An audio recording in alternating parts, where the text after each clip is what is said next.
Naramdaman mo na ba ang iyong mga panalangin ay hinahagupit ang kisame? Tulad ng naniniwala ka sa Diyos, ngunit may nawawala? Paano kung ang paraan na nakikita mo sa Kanya ay isang fragment lamang ng buong katotohanan? Ngayon malapit ka ng alisan ng takip ang isa sa mga pinakadakilang espiritual na misteryo sa lahat ng oras. Isang bagay na nabuhay ang mga unang apostol, nakipaglaban ng simbahan upang ipagtanggol at milyon-milyong hindi pa rin naiintindihan. Ang katotohanan ay, maraming naniniwala ang alam nila kung sino ang Diyos. Ngunit ang tanong ay nananatiling, kilala mo ba talaga siya habang inihayag niya ang kanyang sarili sa Biblia? Sapagkat kung ano ang dapat nating galugarin ay maaaring baguhin ang lahat tungkol sa kung paano ka lumalakad sa Diyos, kung paano ka manalangin, kung paano mo naiintindihan ang kaligtasan, at kahit na kung gaano kalapit ang pakiramdam mo sa kanyang presensya. Hindi lamang ito isa pang pag-aaral sa teolohiko. Ito ay isang espiritual na paggising.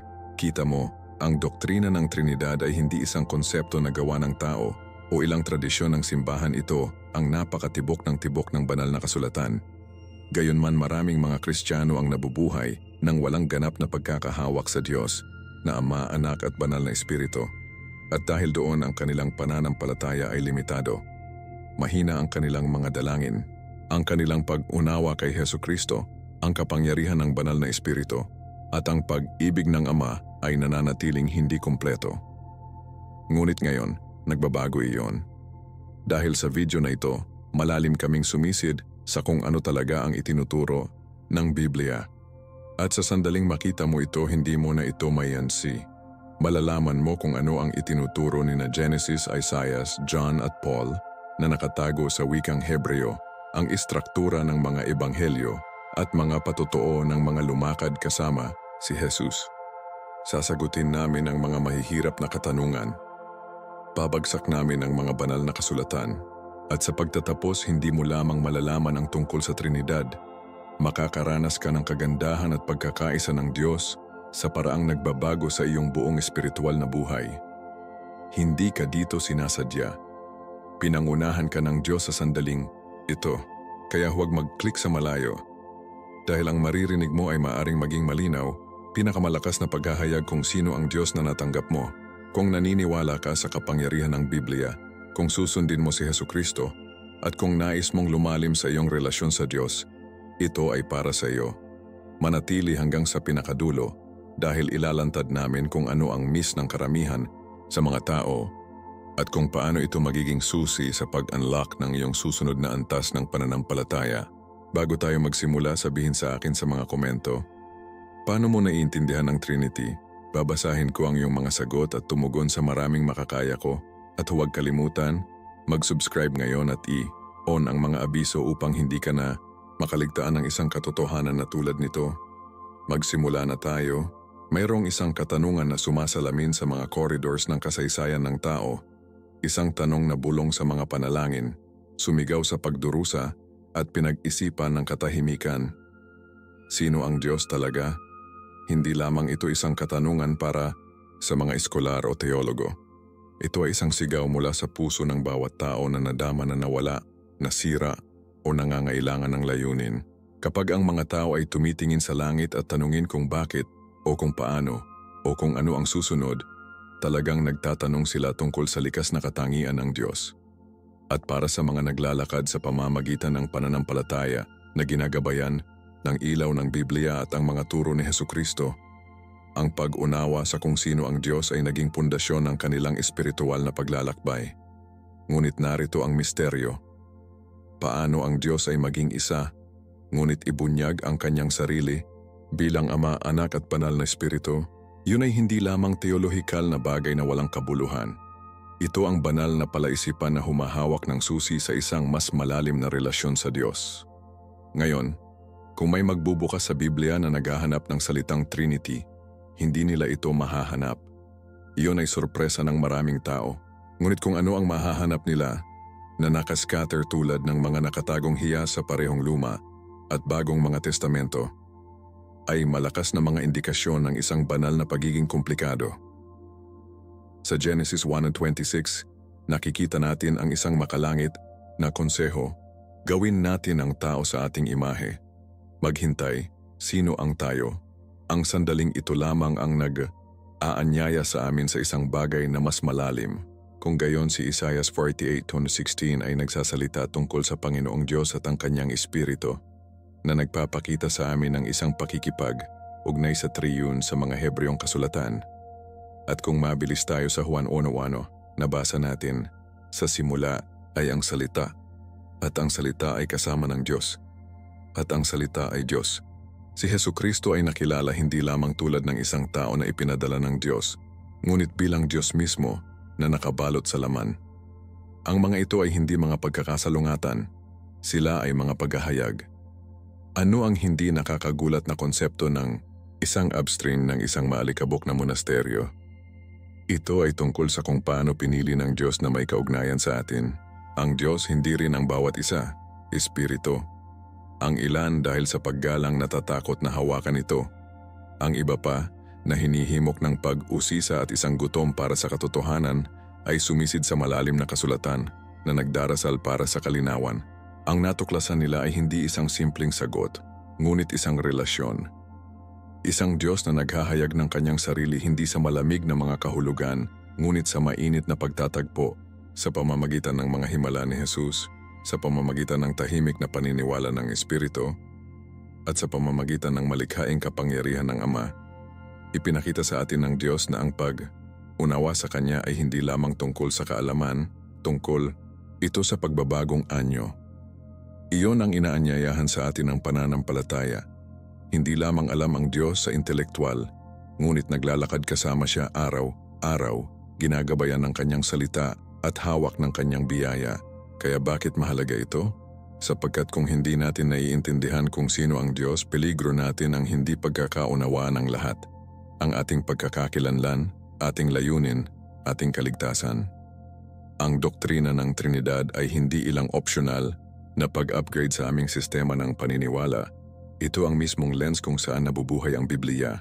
Sa pamamagitan nito, nakikita natin kung paano mamamatay si Hesukristo para sa ating mga kasalanan, kung paano tayo binibigyan ng Espiritu, at kung paano patuloy na nag-orkestra ang lahat ng mga bagay para sa kanyang kaluwalhatian.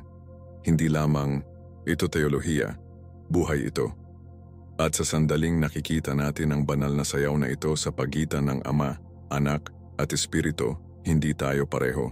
Patuloy na, dahil ang mga banal na kasulatan ay higit na maipakita sa atin. Mas kalinawan, mas mangha at higit na katotohanan na naghihintay na matuklasan. Pagdating sa pag-unawa sa Diyos, ang pangwakas na autoridad ay hindi tradisyon, opinyon, o kahit na personal na karanasan. Ito ang Biblia.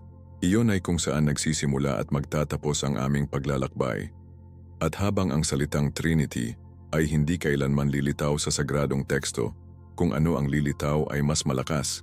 Ang katibayan, paulit-ulit, ng isang banal na relasyon na lumilipas sa mga kategorya ng tao. Mula sa Henesis hanggang sa pahayag, inaalok kami ng mga sulyap, mga sandali kung saan ang kurtina ay hinila at inanyayahan kaming masaksihan ang kalikasan ng Diyos. Ang mga sandaling ito ay hindi sumigaw, ngunit nagsasalita sila ng dami sa mga may mga tainga na marinig. Ang Biblia, na inspirasyon ng banal na Espiritu, ay hindi nangangahulugang ipaliwanag ang Diyos ng buo, ngunit upang ipakita ang sapat upang ang pananampalataya ay maaaring mag-ugat at lumago. Tingnan natin ang ilan sa mga pangunahing talatang ito. Sa Genesis 1:26, sinabi ng Diyos, "Gawin natin ang tao sa ating imahe." Ito ay banayad, ngunit malalim na makabuluhan. Sino ang kausap ng Diyos? Ang mga anghel? Hindi sila tagalikha. Ito ang unang bulong ng isang banal na plurality. Isang Diyos ngunit isang pag-uusap na nangyayari sa loob ng pagka-Diyos. Pagkatapos sa Isaiah 48:16, idineklara ng tagapagsalita, "Ipinadala ako ng Panginoong Diyos at ang kanyang Espiritu." Tatlong natatanging sanggunian ang Panginoon, ang nagpadala at ang Espiritu, ay nag-iingat sa isang hininga, tumalon sa bagong tipan, at ang kaliwanagan ay tumataas. Sinabi ng Juan 4:1, "Sa simula ay ang salita at ang salita ay kasama ng Diyos at ang salita ay Diyos." O ito ay si Hesukristo, walang hanggan at banal, hindi nilikha, ngunit tagalikha. Siya ay Diyos, ngunit naiiba sa Ama.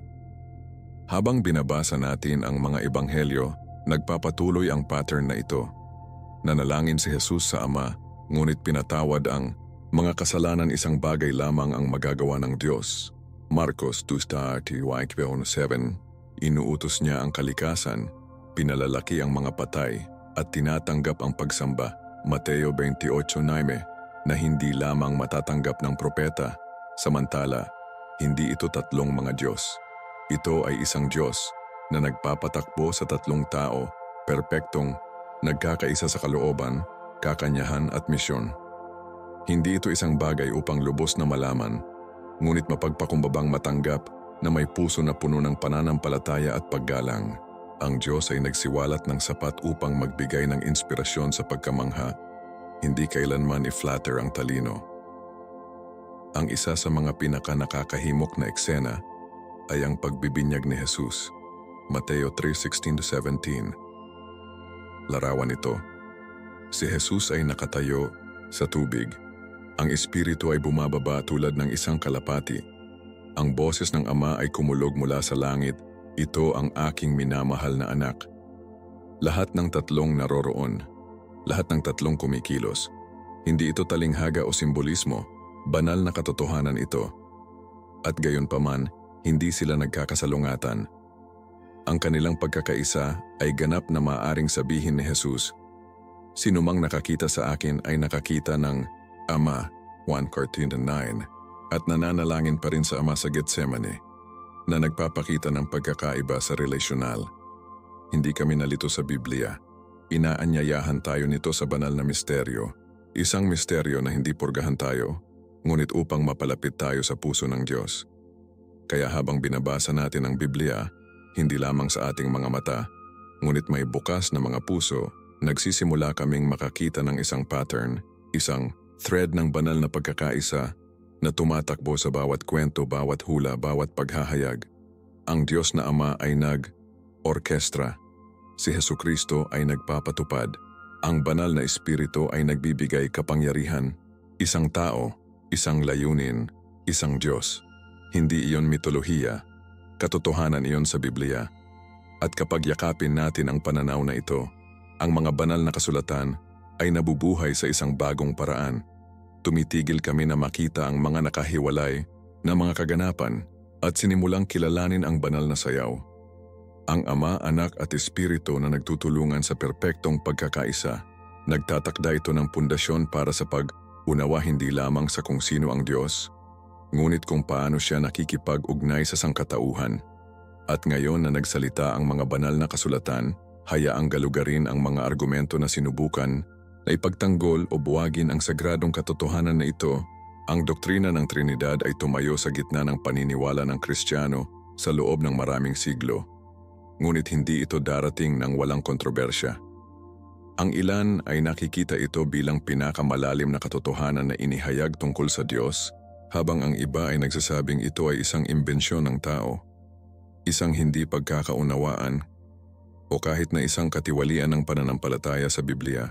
At gayunpaman, kapag bumalik tayo, napagtanto natin na ang tunay na pinagtatalunan ay hindi lamang isang teolohikal na formula. Ito ang tunay na kalikasan ng Diyos. Sa gitna ng argumento ay ito, maaari bang maging isa at tatlo ang Diyos? Ang mga nagtatanggol sa Trinidad ay tumuturo sa pagkakaisa sa pagkakaiba. Iba, ang banal na ugnayan sa pagitan ng Ama, Anak at banal na Espiritu na nagbubukas sa mga pahina ng Biblia. Nakikita nila ang isang Diyos na may kaugnayan, pabago, pag-usang at malalim na personal malabir na lampas sa ating mga kategorya ng tao, ngunit mas malapit kaysa sa maisip natin. Ang isa sa mga pinakamalakas na argumento na pabor sa Trinidad ay ang pareho na paraan na inilalarawan ng Biblia ang Ama, ang Anak at ang Banal na Espiritu bilang natatangi, nagkakaisa. Sa Mateo 28:19, inutusan ni Jesus ang kanyang mga alagad na magbinyag sa pangalan ng Ama at ng Anak at ng Banal na Espiritu. Paunawa, pangalan, hindi mga pangalan. Isang pangalan, tatlong tao. Hindi ito patula na wika, ito ay isang banal na plano. Sa Juan part 2:16, ipinangako ni Jesus ang isa pang comforter, ang banal na espiritu na susunod sa kanya. Bakit sasabihin ni Jesus ang isa pa kung siya ay ang parehong tao? At pagkatapos sa mga sandali, tulad ng Mateo 28:9, natanggap ni Jesus ang pagsamba, isang bagay na walang tapat na Hudyo ang mag-aalok sa sinuman kundi ang Diyos. Ang mga halimbawang ito ay hindi naghahati sa Diyos.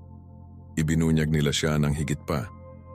Ipinakita nila na ang pananampalataya kay Hesukristo ay hindi isang kalsada. Ito ang pintuan upang malaman ang kapunuan ng Diyos. Ngunit hindi lahat ay tumatanggap ng pananaw na ito. Ang mga pangkat tulad ng mga saksi ni Jehovah o Oneness Pentecostal ay tinanggihan ng diretso ang Trinity.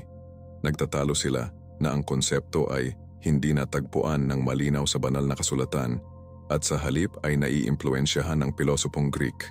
Sa kanila ang Diyos ay mahigpit na isa at si Jesus ay alinman sa nilikha na pagiging umode ng Diyos, hindi isang taong katahimikan. Itinuturo nila ang mga talatang tulad ng Deuteronomio 6:4. Pakinggan o Israel, ang Panginoong Diyos, ang Panginoon ay iisa. Para sa mga pangkat na ito, ang anumang mungkahi ng plurality sa loob ng Diyos ay naramdaman tulad ng isang pagtataksil sa monotheism ng Biblia. Sinasabi nila na ang Trinity ay humahantong sa pagkalito, paghahati o kahit na isang pagbabalik sa mga sinaunang paganong triads. Ang kanilang tindig ay malinaw. Ang isang Diyos ay nangangahulugang isang tao. Ang ano pa man, sabi nila, ay ang teolohikal na kompromiso. Ngunit narito ang bagay, hindi itinanggi ng Trinity na ang Diyos ay iisa. Nilinaw nito kung paano siya isa. Ang Biblia ay hindi nagtuturo ng tatlong Diyos. Iyon ay magiging erehes. Sa halip, pinag-uusapan nito ang isang Diyos na naghahayag ng kanyang sarili sa tatlong tao, lahat ng ganap na banal, lahat ng pantay na Diyos, at lahat ay nagtatrabaho sa perpektong pagkakaisa.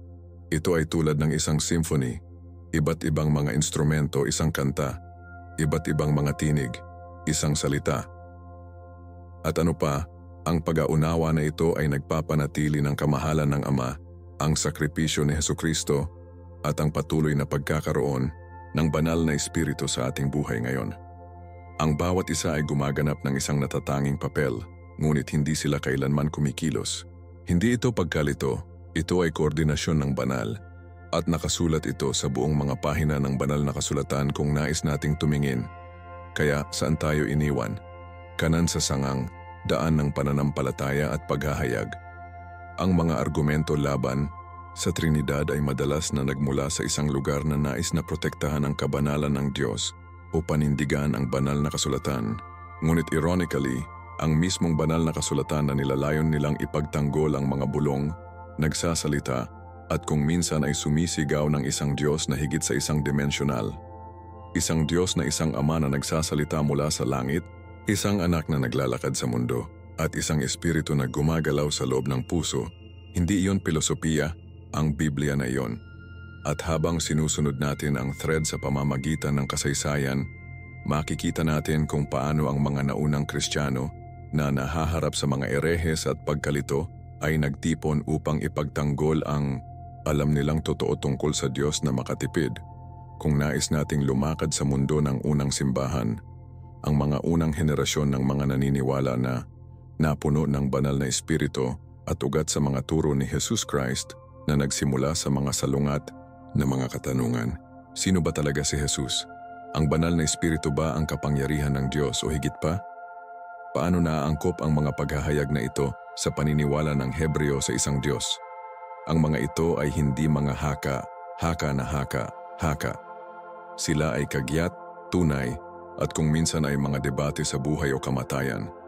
Habang kumalat ang pananampalataya mula sa Jerusalem hanggang sa mga dulo ng mundo, ang mga unang pinuno ng Kristiyano ay kailangang ipagtanggol, hindi lamang na ang Diyos ay umiiral, ngunit sino siya, at lumingon sila palagi sa Biblia na pinapayagan ang doktrina ng gabay sa banal na kasulatan, hindi sa iba pang paraan.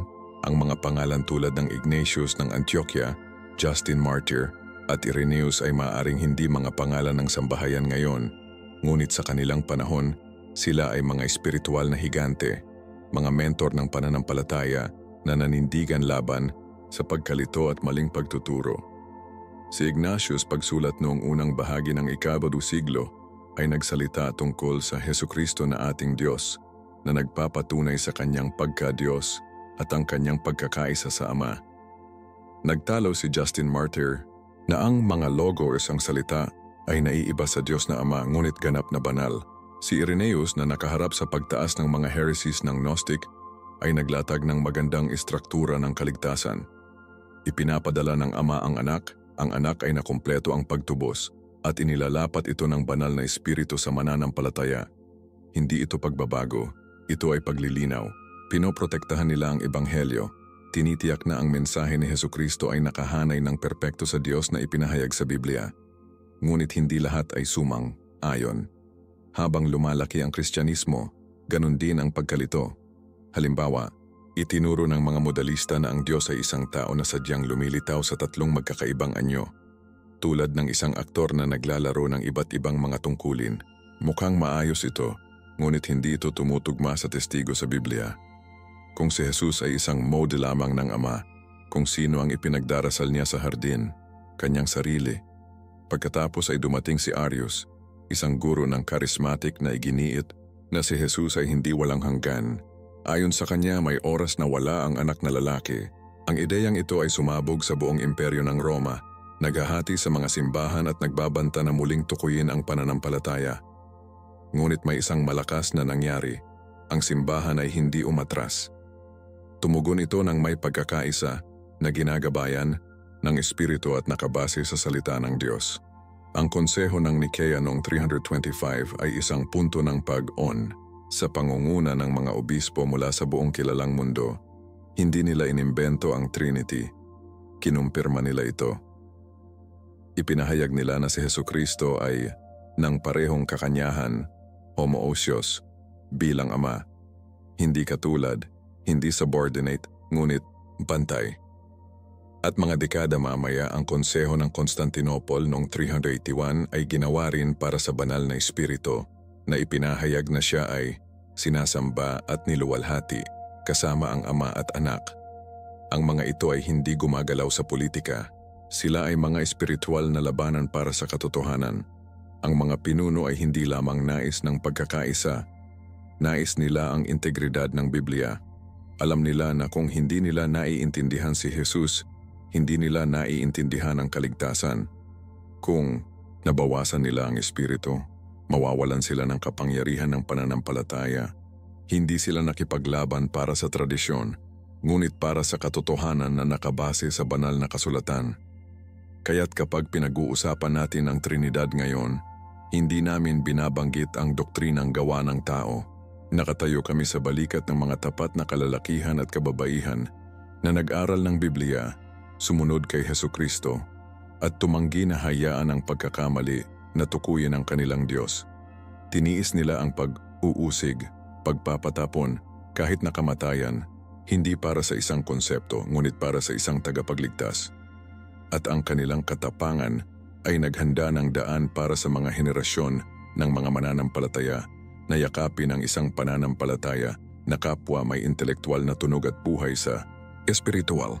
Ngunit may higit pa, dahil kahit na ang wikang Hebreo, ang mismong mga salitang dati ay nakikipag-usap sa kanyang mga tao, ay nagdadala ng mga pahiwatig na tumuturo sa banal na misteryo na ito. Patuloy na ang pagpunta at alisan ng lalim na linguistika na nagpapatibay sa kung ano ang laging alam ng pananampalataya. Minsan, ang pinakamalalim na katotohanan ng pananampalataya ay nakatago sa malinaw na paningin, sa mismong mga salitang ginamit upang ilarawan ng Diyos sa Biblia. Iyon ang dahilan kung bakit ang pagtingin sa orihinal na wikang Hebreo ay maaaring magbunyag. Kapag sinabi nating ang Diyos ay isa, madalas nating tinutukoy ang Deuteronomio 6:4. Pakinggan o Israel, ang Panginoong Diyos ang Panginoon ay iisa, ngunit ang hindi alam ng marami ay ang salitang isa na ginamit dito ay echad, at ang echad ay hindi nangangahulugang isahan sa paraang maaring ipalagay natin. Ito ay talagang nagpapahiwatig ng isang compound na pagkakaisa. Halimbawa sa Genesis 2:24, kapag ang isang lalaki at babae ay nag-aasawa, sila ay naging isang laman. Ang parehong salita, echad, ay ginagamit. Dalawang tao, nagkakaisa sa isa. Sa parehong paraan, ang pagkakaisa ng Diyos ay hindi tanggihan ang pagiging komplikado. Inihayag nito ang banal na pagkakaisa sa loob ng pagkakaiba-iba. Ang isa pang malakas na clue ay matatagpuan sa salitang Elohim na ginagamit sa buong lumang tipan upang sumangguni sa Diyos. Ang mausisa na bagay ay ito. Ang Elohim ay isang pangalan na pangalan, ngunit palagi itong lumilitaw na may isahan ng mga pandiwa. Iyon ay sumisira sa mga patakaran ng grammar, ngunit hindi ang espiritu. Ang pag-igting sa gramatika na ito ay nagbubukas ng pintuan sa isang misteryo na mas malalim kaysa sa wika lamang. Bakit ilalarawan ng Biblia ang isang tunay na Diyos na gumagamit ng mga pang-plural na forma? Para bang ang Diyos kahit na sa kanyang pangalan ay nagpapahiwatig ng higit pa, isang bagay na isang araw na ihayag sa kapunuan ni Hesukristo at ng banal na espiritu. Hindi ito isang aksidente, ito ay banal na disenyo. Ang isang Diyos na walang hanggan na relational, maging sa loob ng kanyang sarili, na naghahanda ng kanyang bayan sa isang araw, ay maunawaan ang kanyang kalikasan sa triune. Kahit na ang istruktura ng ilang mga teksto ng Hebreo ay nagdadala ng kahulugan. Sa Isaiah 10:3, ang mga anghel ay sumigaw ng banal, banal, banal ang Panginoon ng mga host. Ang triple na pag-uulit ay hindi lamang patula. Sa sinaunang Hebreo, ang pag-uulit ay isang paraan upang bigyang diin ang magnitude. Ang isang banal ay mahusay, dalawa ang napakalaking, ngunit tatlo ang pagiging perpekto nito. Ang ilang mga teologo ay nakakita ng triple na deklarasyon na ito bilang isang tinakpan na sanggunian sa Trinidad. Ang Ama ay banal, ang Anak ay banal, ang Espiritu ay banal. Habang ang taludtod ay hindi pinangalanan ang mga ito ng direkta, ang pattern ay espiritual na nagmumungkahi, na nakahanay sa kung ano ang ipinahayag ng bagong tipan. Ito ay isang paalala na ang mga fingerprint ng triune ng Diyos ay humanga nasa mga pahina ng mga banal na kasulatan ng Hebreo bago pa ito lubos na naintindihan. Mayroon ding Kawikaan 30 war na nagtanong, sino ang umakyat sa langit at bumaba? Sino ang nagtipon ng hangin sa kanyang mga kamay? Ang taludtod ay nagtatapos sa isang nakakagulat na tanong. Ano ang kanyang pangalan? At ano ang pangalan ng kanyang anak? Kung alam mo ito, ito ang lumang tipan, pre-Jesus. At gayon paman ay pinag-uusapan ng Diyos at ang kanyang anak. Ito ay isang bulong, isang foreshadowing. Kapag nabasa natin ito sa pamamagitan ng lens ng bagong tipan, ang larawan ay tumataas. Nakita natin na si Hesukristo ay hindi isang pag-iisip. Siya ay naroroon mula pa sa simula. Ang wika na ginamit sa banal na kasulatan, parehong Hebreo at Greek, ay hindi lumikha ng doktrina ng Trinidad, ngunit palagi itong sinusuportahan tulad ng mga piraso ng puzzle na nahuhulog sa lugar. Ang salita ng Diyos ay hindi sumasalungat sa kanyang kalikasan. Ipinahayag ito sa mga layer. Kaya, para sa sinumang naghahanap ng mga banal na kasulatan na may bukas na puso, ang mga detalyeng ito sa linguistika ay hindi lamang kaakit-akit, sila ay nagtatayo ng pananampalataya. Ipinakita nila na ang Diyos ng Biblia ay palaging pareho, palaging sinasadya, laging naroroon. Mula sa unang hayaan nating gawin ang tao hanggang sa pangwakas na Amen, nakatagpo tayo ng isang Diyos na nagsasalita ng may kalinawan at kapangyarihan kahit na sa pamamagitan ng pinakamaliit na pagliko ng parirala. At ang parehong Diyos na ito, ang Ama, Anak at Banal na Espiritu, ay nagbibigay sa atin na makilala siya, maglakad kasama siya, at ipakita ang kanyang pagkakaisa sa ating sariling buhay. Ngunit magpatuloy tayo, sapagkat si Jesus mismo ay may sasabihin tungkol sa misteryo na ito, at kung ano ang ipinahayag niya ay maaring baguhin lamang ang lahat ng iyong inaakala na alam mo. Kung mayroong isang lugar kung saan ang misteryo ng Trinidad ay hindi may kakaila na malinaw, nasa buhay, salita at ministeryo ni Hesukristo. Ang pundasyon ng banal na katotohanan na ito ay hindi itinayo sa mga konseho o kredo. Ito ay nakanaangkla sa sinabi at ginawa ni Jesus. Ang isa sa mga pinakakapansin-pansin na pahayag ay dumating sa Juan 10:30, kung saan matapang na idineklara ni Jesus, ako at ang Ama ay isa. Hindi niya sinasabi na pareho sila. Sinabi niya na sila ay isa. Ang pag-angkin na ito ay nanginginig ang kanyang mga tagapakinig, kaya kinuha nila ang mga bato upang patayin siya dahil sa kalapastangan. Bakit? Dahil naintindihan nila mismo ang ibig niyang sabihin. Si Jesus ay hindi sinasabing isang propeta o messenger, inaangkin niyang Diyos. At hindi niya nilakad ang pag-angkin na iyon. Inilakad niya ito hanggang sa krus. Pagkatapos ay mayroong mahusay na komisyon sa Mateo 28:19. Ito ay higit pa sa isang tagubilin. Ito ay isang paghahayag. Sinabi ni Jesus, sa makatuwid at gumawa ng mga alagad ng lahat ng mga bansa, bininyagan sila sa pangalan ng Ama at ng Anak at ng Banal na Espiritu. Isang pangalan, 3 tao. Ito ay si Jesus na nagbibigay sa simbahan ng misyon nito. At sa gitna nito ay ang triune identity ng Diyos. Hindi inimbento ng mga apostol ang formula na ito. Natanggap nila ito ng direkta mula kay Hesukristo. Hinuhubog nito ang kanilang pangangaral, kanilang mga dalangin, at ang kanilang pag-unawa sa kung sino ang Diyos. Hindi ito pang akademiko. Ito ay nabuhay ng teolohiya. At sa tuwing may nabautismuhan sa banal na pangalan na iyon, ito ay isang pagpapahayag ng pananampalataya sa kapunuan ng Diyos. Ang lumikha, ang manunubos, at ang comforter. Ang Apostol Paul, marahil ang pinaka-praktikal na manunulat sa bagong tipan, ay patuloy na nagpapatunay sa pag-unawa na ito. Sa 2 mga taga-Korinto 3:14, isinara niya ang isang liham na may pagpapala na kasama ang lahat ng 3 tao ng pagka-Diyos, ang biyaya ng Panginoong Hesukristo, ang pag-ibig ng Diyos, at ang pakikisama ng Banal na Espiritu ay sumainyo lahat. Hindi ito patula. Si Pablo ay nagbubuod sa buhay na Kristiyano. Biyaya mula kay Jesus, pag-ibig mula sa Ama, at pakikipag-isa sa Espiritu. Iyon ang ebanghelyo sa paggalaw. Iyon kung paano nagpapatakbo ang pananampalataya. At lahat ito ay naroroon sa Biblia, payak bilang araw para sa mga handang makita. Ang unang iglesia ay hindi natitisod sa paniniwala ng Trinitarian. Pinangunahan sila ng mismong kamay ng Diyos. Kahit na ang paraan ng pagdarasal at pagsamba ng mga apostol ay nagpapakita ng kanilang pag-unawa sa mga gawa. 55:56, si Stephen na puno ng banal na espiritu, nakikita si Jesus na nakatayo sa kanang kamay ng Diyos. 3 tao, isang sandali.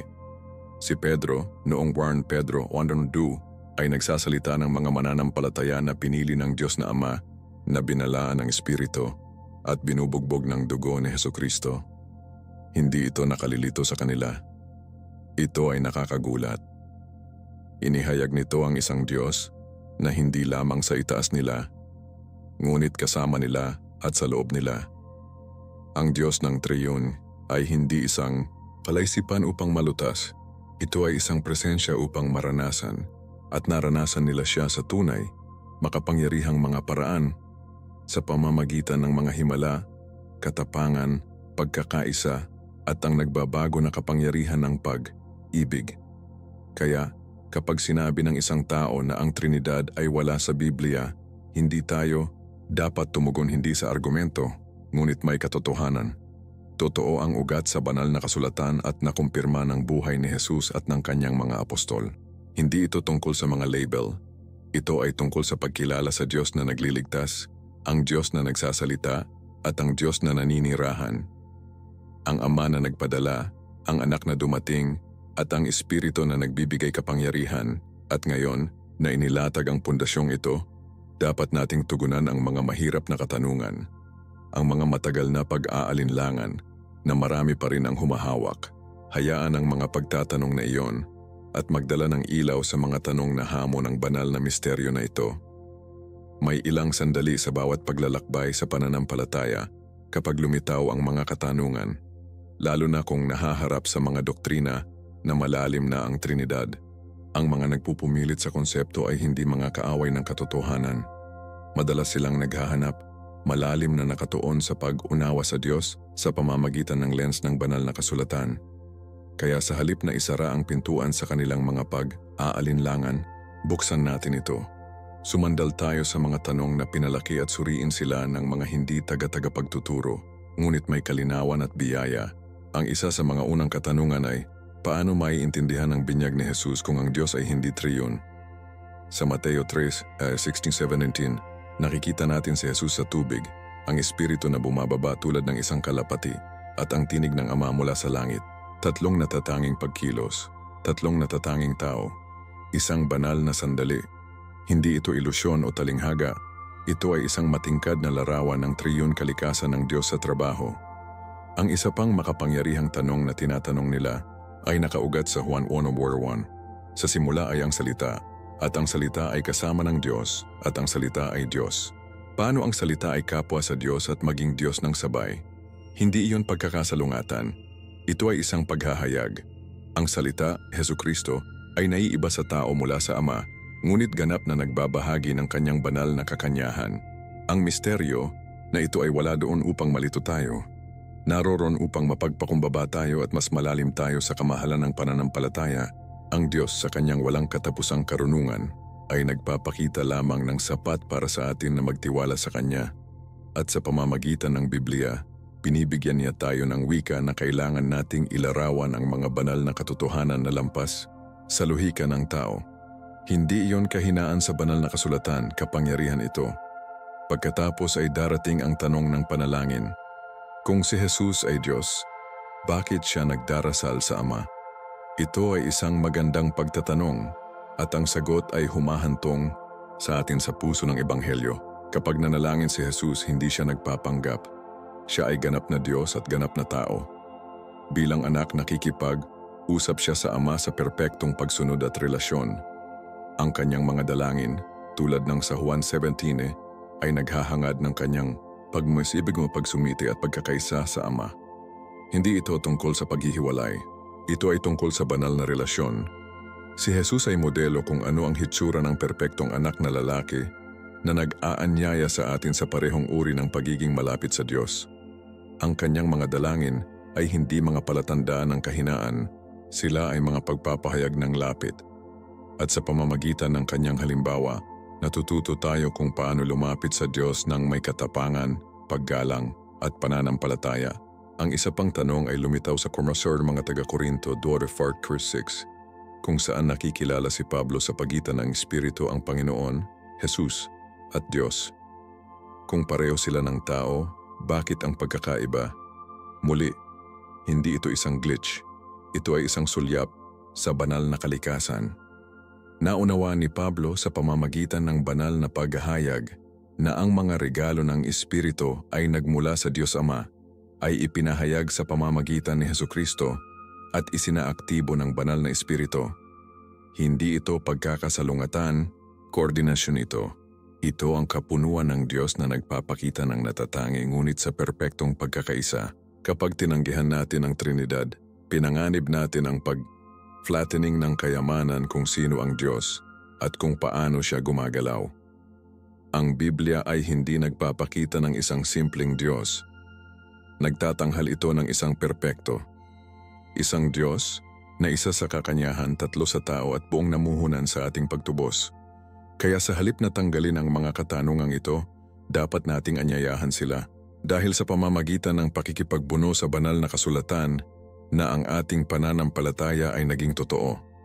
Si Hesukristo ay hindi kailanman humiling ng bulag na paniniwala, nag-alok siya ng mga palatandaan, turo, at isang buhay na ibinuhos sa pag-ibig. At ang banal na Espiritu ay patuloy na gabayan tayo sa lahat ng katotohanan. Juan 6:13. Kung nais nating makinig, kung ang isang tao ay hindi sigurado tungkol sa Trinidad, ang tamang tugon ay hindi paghuhusga.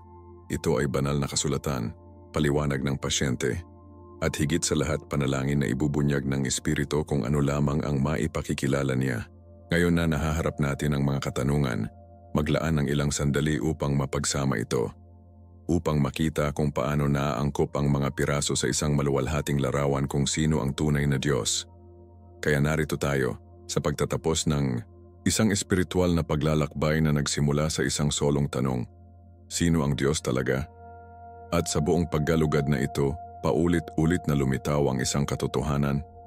Ang Diyos ay hindi limitado ng lohika ng tao at hindi rin siya tinukoy ng mga kahon na sinubukan nating ilagay siya. Mula sa Genesis hanggang sa paghahayag Mula sa tinig sa binyag ni Jesus hanggang sa pangwakas na benediksyon ni Paul, ang Biblia ay nagpapakita ng isang pare, pareho na larawan ng isang Diyos na tatlo sa tao, ngunit isa sa kakanyahan. Ang Trinidad ay hindi isang doktrina na tinatanggap nating bulag. Ito ay isang katotohanan na pinagtagpi sa bawat kwento, bawat himala, bawat pangako.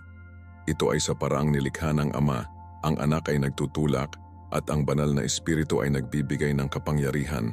Ito ay sa paraan ng pananampalataya ay ipinanganak, pinangalagaan at natapos. Mahalaga ang banal na pagkakaisa na ito sapagkat ito ang balangkas ng kaligtasan mismo. Kung si Hesukristo ay hindi tunay na Diyos, kung gayon ang kanyang kamatayan, sa krus ay walang-walang hanggang kapangyarihan. Kung ang Banal na Espiritu ay hindi banal, hindi siya maaaring manirahan sa loob natin o ibabago tayo mula sa loob. At kung ang Ama ay hindi naiiba, kung sino ang nagpadala ng anak na lalaki at pinalaki siya mula sa mga patay, pinoprotektahan ng Trinidad ang integridad ng Ebanghelyo. Ipinapakita nito sa amin na ang Diyos ay hindi lamang nagpapadala ng isang kinatawan, dumating siya mismo. Siya ay nakatira sa gitna namin, nagdusa siya sa amin. Sinakop niya ang kasalanan at kamatayan, at ngayon ay nakatira sa loob natin sa pamamagitan ng Banal na Espiritu. Hindi iyon abstract na teolohiya. Iyon ang tibok ng puso ng pananampalataya ng Kristiyano. Iyon ang Diyos na nagliligtas, ang Diyos na nakikipaglaban sa atin at ang Diyos na tapat hanggang sa wakas. At ang pag-unawa na ito ay hindi lamang makasaysayan, ito ay malalim na personal. Dahil sa sandaling napagtanto mo na ang Ama, ang Anak at ang Espiritu ay nagtutulungan sa iyong buhay. Ang iyong relasyon sa Diyos ay nagbabago magpakailanman. Huminto ka na makita siya na malayo. Sinimulan mong marinig ang kanyang tinig sa pamamagitan ng banal na kasulatan. Kinikilala mo ang kanyang gabay sa mga sandali ng pagkalito. Nararamdaman mo ang kanyang pag-ibig sa iyong pinakamahina na sandali. Ang Trinity ay hindi lamang isang misteryo na pag-aralan, ito ay isang relasyon na maranasan.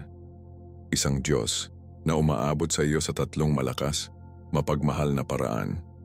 At kapag sumuko ka sa pag-ibig na iyon, ang iyong buhay ay nagsisimulang magkahanay sa banal. Sinimulan mong ipakita ang kanyang pagkakaisa sa iyong mga relasyon, ang kanyang biyaya sa iyong pagsasalita at ang kanyang kapangyarihan sa iyong layunin. Naunawaan ito ng unang simbahan. Hindi sila mga pilosopo, sila ay mga saksi. Nakita nila si Jesus na bumangon mula sa mga patay. Natanggap nila ang Banal na Espiritu sa apoy at kapangyarihan.